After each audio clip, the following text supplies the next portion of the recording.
आज अनिशचे पप्पा माझ्यावर चिडले का ते नंतर सांगते. इथे बहिणीने छानसा मेकअप केला.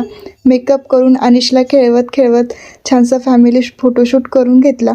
नंतर आजीचा पाय पडून लगेच निघालो आम्ही आमच्या फ्रेंड्सच्या लग्नाला जायला. इथे येताच आम्हाला कळाले की नवरी नवरदेवाची एंट्री तर आधीच झाली. हे ऐकून अनिशचे पप्पा माझ्यावर चिडले आणि बोलले, तू थोडं लवकर आवरायला होतंस, ॲटलिस्ट मला माझ्या फ्रेंडची एंट्री तरी एन्जॉय करता आली असती. नंतर इथे मंगलाष्टक झाले.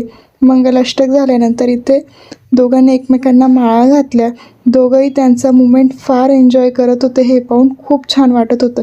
नंतर नवरीकडच्यांनी रचलेलं छानसं रुखवत पाहून आम्ही निघालो आमच्या परतीच्या प्रवासाला, कारण अनिश फार गोंधळ घालत होता. वाटेत आम्ही थांबलो दौलत हॉटेलला. तिथलं छानसं ग्राउंड बघून आम्ही दोघं मायलेकांनी खूप मस्ती केली. मस्ती पूर्ण झाल्यावर निघालो आम्ही आमच्या घरी यायला. घरी येताच मम्मींना रिटर्न गिफ्ट दाखवले. त्यांनाही ते फार आवडलं. नंतर अनिशने किचनमध्ये काहीसा असा पसारा वाढून ठेवला होता. रात्री सर्वांसाठी गवारीच्या शेंगांची भाजी, गंगाफळाची भाजी आणि भाकरी करायला घेतल्या. आजसाठी एवढेच. भेटूया आपण माझ्या पुढच्या व्लॉगमध्ये. तुम्हाला जर माझे व्लॉग आवडत असेल तर प्लीज माझ्या चॅनलला सबस्क्राईब करा आणि व्हिडिओजला लाईक करा.